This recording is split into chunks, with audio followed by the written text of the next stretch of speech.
Hello my dear friends, you're in the Military Summary channel, and this short video we're going to discuss the most important events that took place during the previous night of the local time. And first we're going to talk about Kherson direction. The Russians reported that as a result of air defense work they managed to shut down the Ukrainian Su-25 in Kherson area. The Ukrainian Su-25 that they were using to support and to attack the Russian offensive forces in Kryvyi. As you know, during the previous few days the Russians made lots of attempts to attack the Ukrainians in this area, and we have adjusted the map showing the Russian progress. Once again, the Russians are pushing the Ukrainians from the south west of the village and from the northeast, and as a result of those attacks some territories, some buildings or ruins were captured by the Russians. The Ukrainians from their side continue publishing the videos of movements and redeployment of Russian forces from one building to another, from one ruins to another, which confirms complete Russian progress and complete Russian control over this territory, at least over this territory. When talking about any geolocated or videos of the use of FAV-500 during the previous night, we haven't received even a single one. During the next evening video, I will give you some analysis regarding this fact, because we have more facts about the complete absence of usage of FAB, and I believe that it is going to be very interesting. The Russians tried to compensate the absence of FAB by attacking the Ukrainians with multi-launch rocket systems. Of course, this is not the same firepower, but at least it's something in comparison with nothing. Furthermore, the Russians tried to compensate not just with multi-launch rocket systems, but also with TOS flamethrower systems. Now we are moving to Zaborojia area, to the Bradley Square or Bradley Cake. We have a lot of very interesting details and updates from this territory. Most of the mappers have already updated their maps showing the Russian progress, and as we discussed, currently the Russians are trying to attack the Ukrainians in three directions. In direction of the base of Rabotina, the Russians are trying to attack in direction of the fields between Rabotina and Verbovo, and the Russians are planning, they haven't started yet, but soon we're gonna receive, I believe, some updates of Russian attacks on the north of Verbovo, and according to the Russian sources, the Ukrainians are running away from this territory. The Russians are saying that Ukrainians are withdrawing their positions, and they're not just withdrawing, they're running and they're dropping and they're leaving their ammo, their armored vehicles, so it's like a very difficult situation for them. Once again, most of the mappers have updated their maps showing the Russian progress in many directions. We'll see what is going to be next. Now we are moving to South Donetsk direction. As you can see, I have updated the map showing the Russian foothold on the eastern part of the village.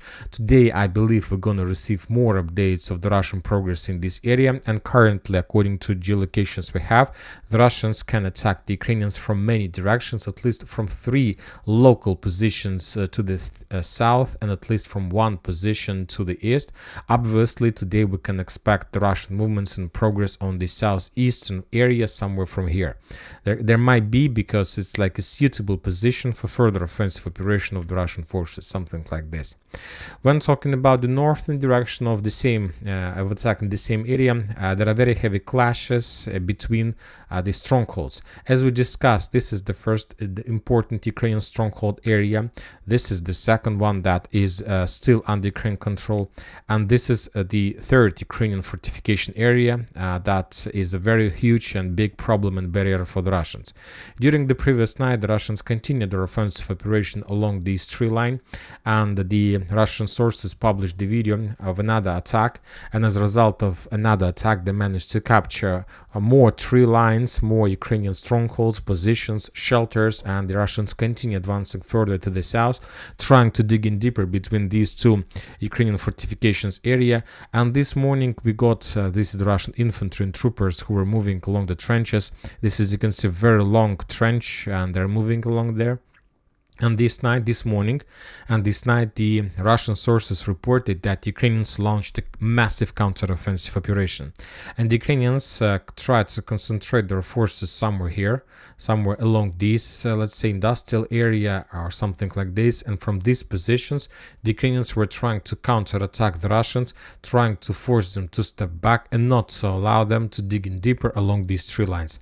Currently, we don't know the results of that attack, but obviously the Ukrainians It's the vital question for the Ukrainians. If they lose this foothold between Pobeda and this northern fortification area in Novomikhailivka, the entire area might be collapsed automatically. Now we are moving to Marinka, and according to some sources, including Deep State Map and Syriac, the Russians continue advancing further to the west in direction of Georgievka, and according to lots of reliable mappers, the Russians managed to establish control over something like this. So this is the current progress of the Russians on Marinka direction, yet we haven't updated the military summary map when talking about the colors, but we have report from very reliable resources, so that's why I believe that the eastern part of Georgievka might be colored into the gray zone or contested area. We will update the map before the next video.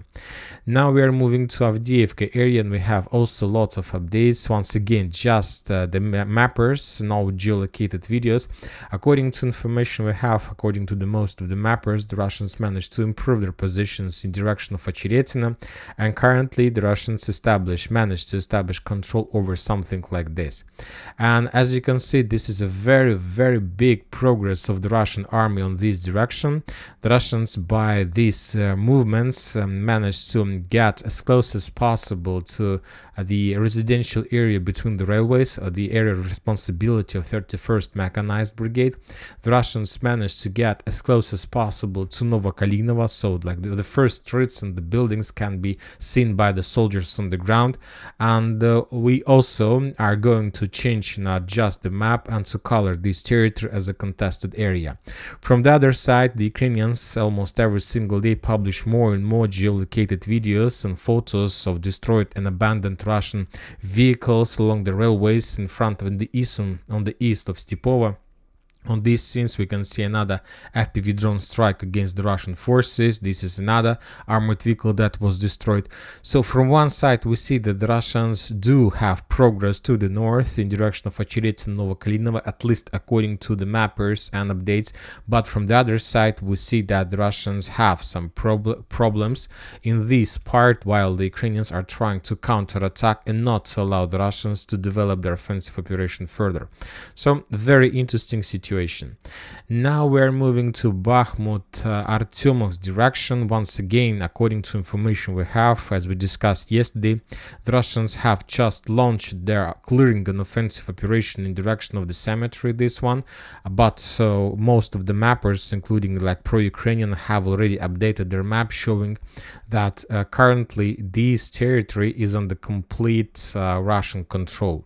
So for now, we will keep this territory as is, but I'm not saying that there is no such progress. Obviously, the Russians managed to do this. We just need to get more geolocations. And as you can see, the Russians got as close as possible to Popovsky Forest, to this fortification stronghold hill, and the battle, we can say that the battle for this area has started.